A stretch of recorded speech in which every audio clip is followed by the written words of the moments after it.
Okay, I'll try to do that and try to see if I can use another system.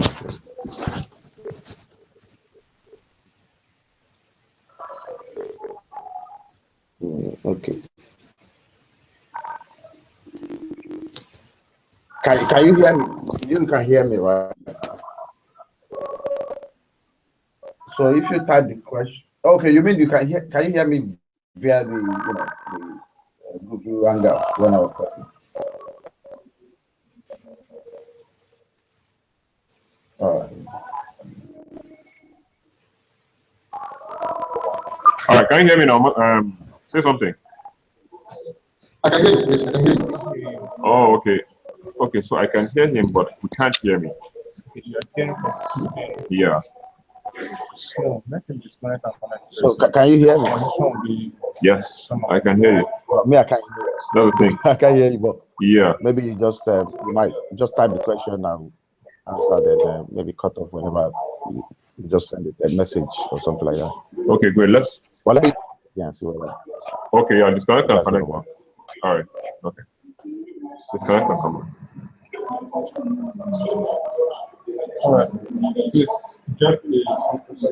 You want? Okay, wait. Hi, Muiwa. Sorry about yesterday. Yeah, it's fine. No problem. Yeah, thanks.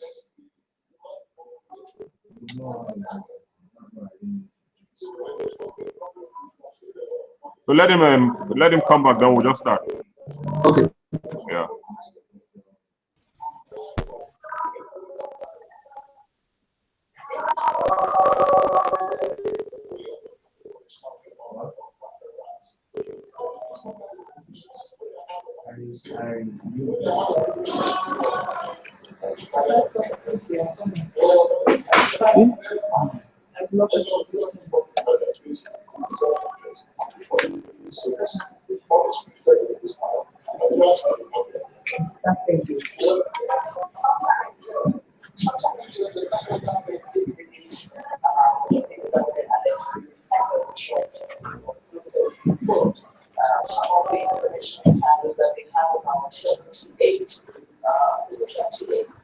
Okay, he's back again, but he still can't hear us.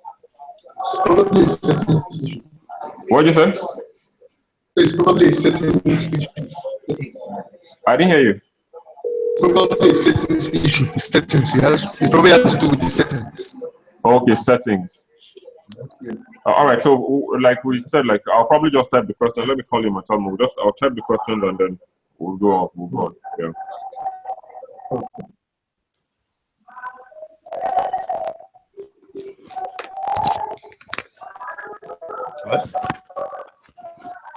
Yeah.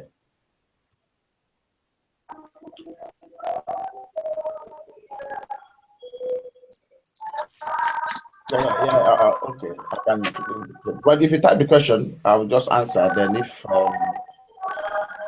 you want me to cut it off or something like that, but I'll just put the phone on. Is it okay to put the phone in speaker so that? Yeah, but if I want to, yeah. So if I want to, cut it off, yeah. Yeah, type the question, then we'll crack on. Then if you want me to stop, you can just type it. I'll make it brief.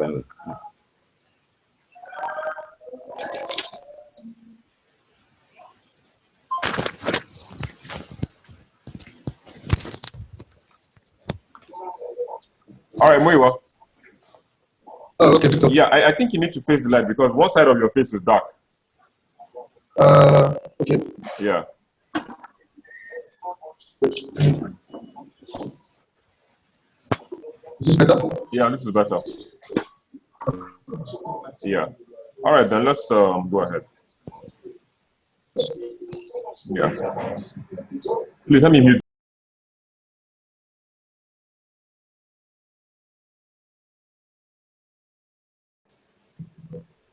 Hello and welcome to another edition of the Google Plus Hangout by Channels Beam. I am Victor Matthias, and today we're looking at the cybersecurity awareness. I mean, of course, there's been so much going on in the month of October. It is the Cybersecurity Awareness Month. And joining me today to look at this is the editor of TechPoint.ng, Muiwa Matuluko. Thanks for coming on the program. And we also have Remy Afong, who is the president of the Cyber Security Experts Association of Nigeria. Thanks as well for coming on the program. Muyiwa, let me just start by you. What can you tell us about cybersecurity? So cybersecurity generally is the practice of securing cyber activities. That's the most basic way to put it. So it involves all the habits and practices that someone has to do to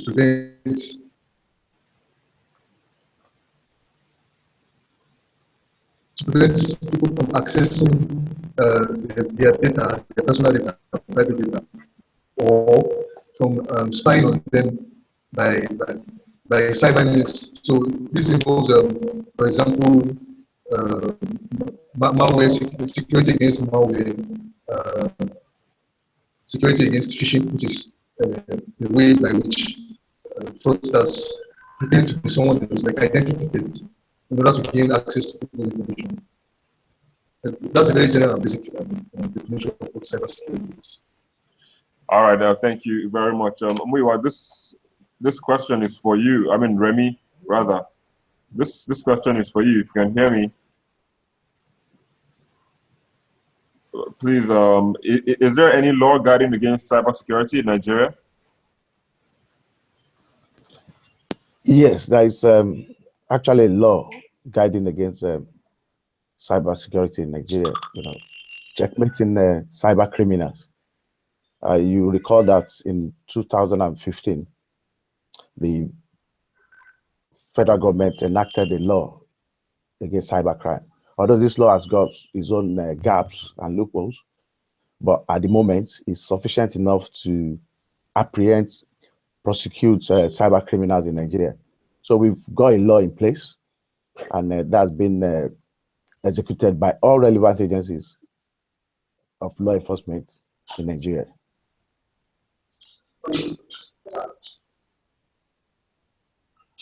All right, Muyiwa, did you want to say something? Muyiwa, it's like you wanted to add to it. No, someone was calling me. Okay. I was actually someone. All right, very well then. I'll come back to you in a minute. Remy, again, is there any progress?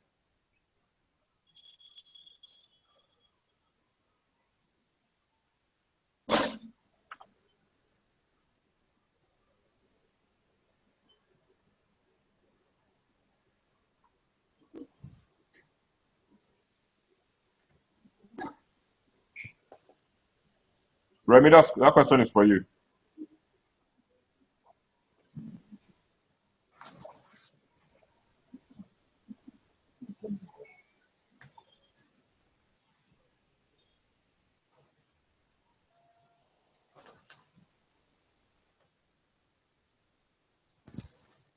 Hello? Okay. That would be nice, yeah.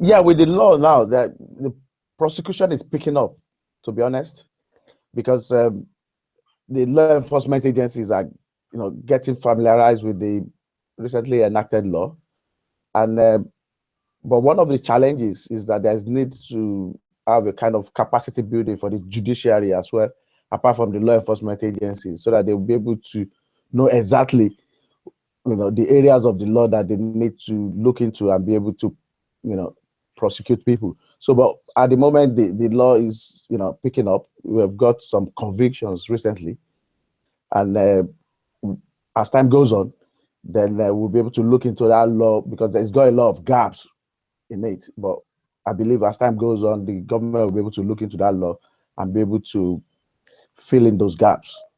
But prosecution is definitely picking up. Muyiwa, let me come to you now. The issue of sensitization, how far, to what extent can you say people know much about cyber security? I mean, because it's the awareness month. What's the level of sensitization or awareness that we have at the moment? So awareness is very poor generally, very, very poor, especially in Nigeria. There have been efforts, like there have been efforts towards improving awareness. So, for example, just last week, the US Embassy organized a conference for stakeholders in view of the cyber awareness month, and it was a program to sensitize law enforcement officers, people in the media, people in technology, security, and all of that, to sensitize them, and they're hoping that they can translate that to people that they converse with. But generally, awareness is very poor.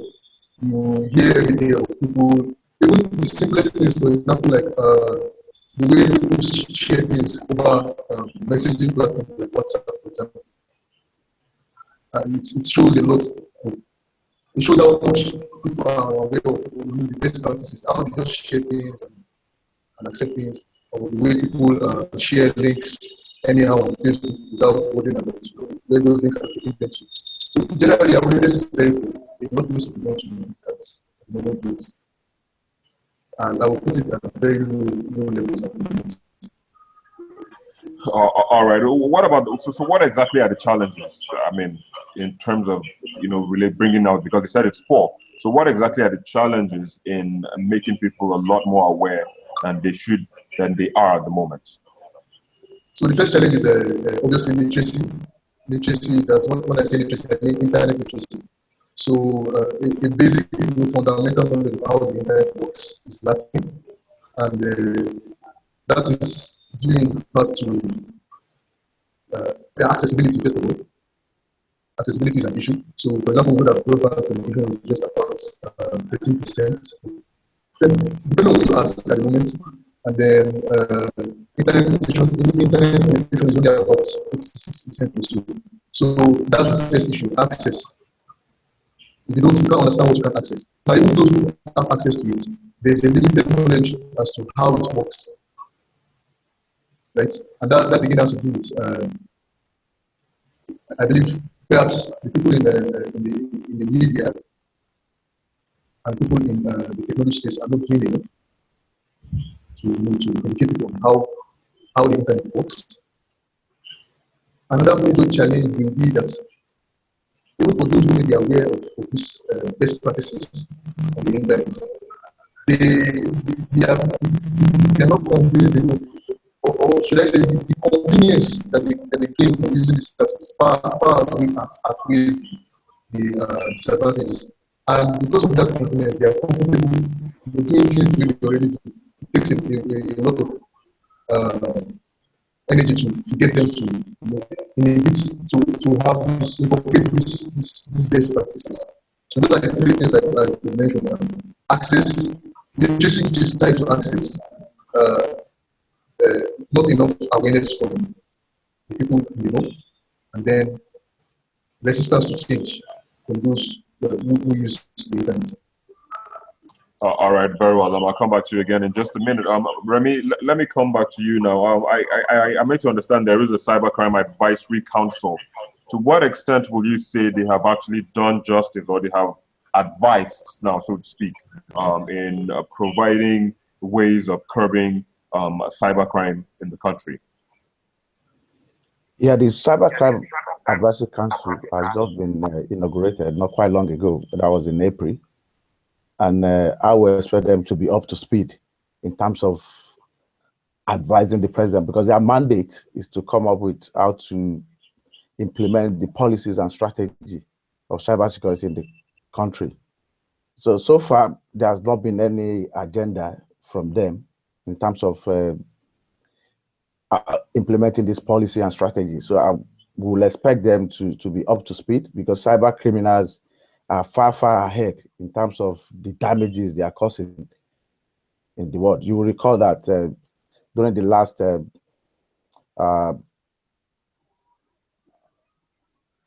program that was organized by the US Embassy just last week, I made mention that about 9.7 billion US dollars is being lost to cyber criminals by Nigerians.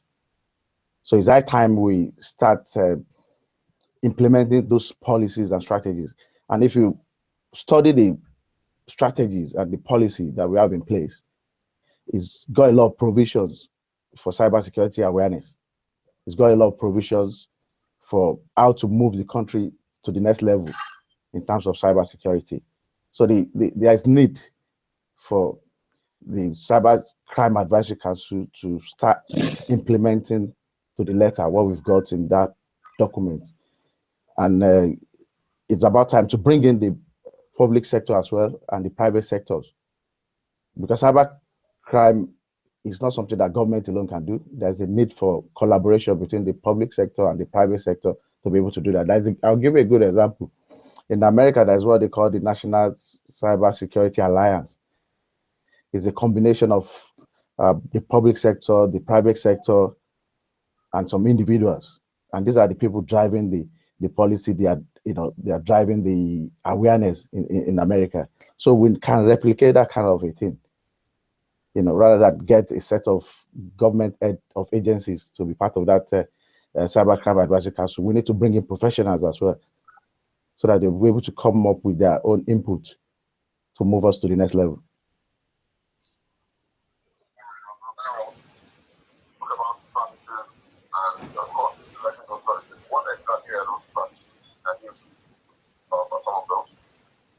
Sorry, can you come again? Sorry, I didn't get that problem.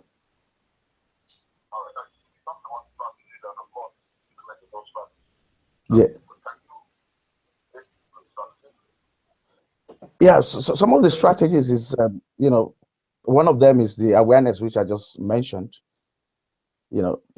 For instance, America has got what they call Stop Think Connect, which is part of the strategy to make people aware, because you discover that the end users and the people, they are the weakest link in terms of being victims of cyber crime. So one of the provision in that strategy is to make sure that every Nigerian is aware of the dangers online. So there is a provision within that strategy to be able to implement cybersecurity awareness. Also, there's what we call protection of critical national infrastructure. So that is also there's a strategy for protecting critical national infrastructure. But how do you protect the critical national infrastructure when you don't identify what are the infrastructure that are critical to the company, to the country? When we say critical infrastructure, we mean the infrastructure that the country rely on a day-to-day basis for proper functioning. For instance, the airline, the power generation. So if all this infrastructure, or the telecommunication, if any of this infrastructure got attacked or got hacked and it brought down the whole infrastructure, it's going to be a very serious problem for the nation. And you discover that attackers are now targeting critical infrastructure. We've heard of cyber terrorism. So that's an area where the terrorists are going to be looking at. So there's a provision within the strategy to be able to name the critical infrastructures. Once we identify those critical infrastructure, we'll be able to come up with control measures to protect those infrastructures. All right. I will come back to you in just a minute, Remy. But let me come back to you. Remy was talking about how much we have lost. He said the economy has lost about $9 billion to cybercrime. I mean, can you expatiate more on that? Okay, so one way that makes sense, that amount is cybercrime related to financial services, for example. So people getting unauthorized access to bank accounts, to funds that are not supposed to have access to. Another area where that happens is cyber fraud. So in terms of how identity theft is getting people to move funds across channels. How would I explain that? For example, what you do as a normal 419 or Yahoo, that's another way that could translate to that amount. And another way that happens is, for example, we heard last week that the whole of the east coast of the US, the internet was affected by a DDoS attack. That's a denial of distributed denial of service attack. And what that does is that it's overloads servers for businesses so that people can't access those services. And now when businesses that rely on the internet cannot provide the services that they provide, definitely they are losing money. And by losing money, their profits, they are also losing profits, which translates to less tax being paid and all of that. So these are a few areas where that kind of amount can come out. How cyber can relate to that kind of loss in annually. All right, very well. So just in wrapping up now, what will be the way forward? So first of all, awareness, like you said. So October again, like you said, October is a cyber awareness month. But I don't think it should just be a monthly thing. It should be an everyday thing. So we in the media, we in the technology space, need to do more to raise that awareness. You know? And then one of the biggest is almost said that the biggest link in the cybercrime chain are the end users themselves, because they are the least aware of what is going on, and then they are the easiest targets. So in raising that awareness, people need to know the best practices that they can incorporate to protect themselves online. So, for example, you want to make sure that your antivirus software is always up to date. You want to make sure that you're always, whether your computer or the apps on your phone are always up to date, because the people who create this software are continually improving the code. You know, because attacks are getting increasingly sophisticated. So it's a continual process to always cope these attacks. Another thing that Mr. Remy mentioned, the stop think and connect campaign. When we're talking about the whole idea behind that is that before you do anything online, before you click any link, before you do anything, you stop. You think about where that link is leading you, or that activity about to take place leading, and then before you connect. So you want to make sure that you are using strong passwords. Also, you want to make sure that there's a lot that can be said. But generally, primarily, awareness needs to be raised, especially on the side of the end users. Enforcement has to